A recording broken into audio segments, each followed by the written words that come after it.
Kapolri Jenderal Listio Sigit Prabowo menyatakan Polri menghormati putusan Pengadilan Negeri Bandung yang mengabulkan gugatan pra-peradilan Peggy Setiawan, tersangka kasus pembunuhan Vina dan Muhammad Rizky, Eki, di Cirebon pada 2016. Sementara itu, Bareskrim Polri mengaku akan tunduk kepada putusan Pengadilan Negeri Bandung yang mengabulkan gugatan pra-peradilan Peggy Setiawan, tersangka kasus pembunuhan remaja Vina dan Eki, di Cirebon pada 2016. Tentunya kan kita harus menghormati putusan pengadilan.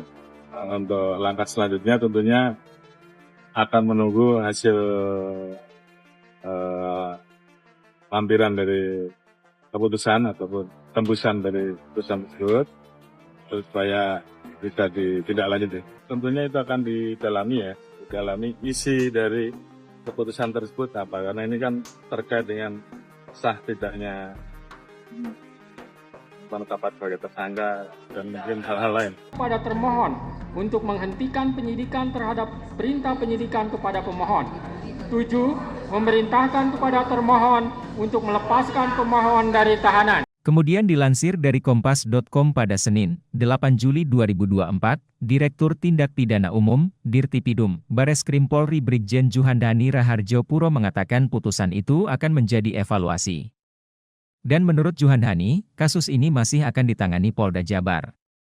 Juhandani juga menambahkan, penyidik masih akan melihat meneliti lebih jauh proses formil dalam penetapan tersangka Peggy.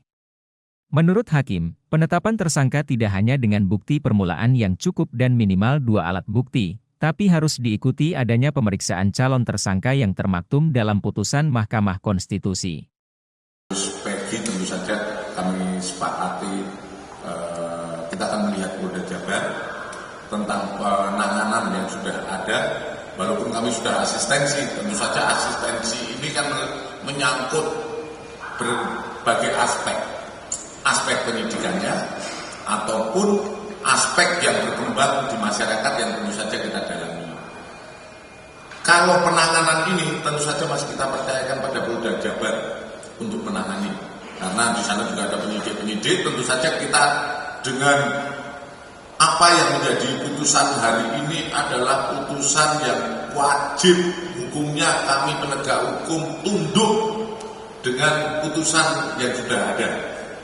Walaupun saya sampaikan bahwa putusan apakah ini salah tangkap atau tidak, ini kita masih melihat sejauh mana proses yang ada. Karena kalau kita lihat dalam proses materi pra-peradilan tentu saja ada formilnya, mungkin yang penyidik tidak melaksanakan formilnya. Walaupun kita belum, tetap kita pada prinsip adalah praduga tak bersalah. Praduga tak bersalah, kemudian apakah formil yang seperti kita ikuti bersama, bahwa hakim juga menyampaikan ada formil-formil yang tidak dipenuhi oleh penyidik. Ini tentu saja menjadi evaluasi kita bersama.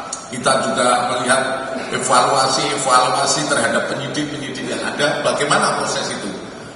Namun pada prinsipnya kita, yang tadi disampaikan Kalpenas, kita akan tunduk dengan putusan ataupun putusan hakim yang sudah ada. Ya.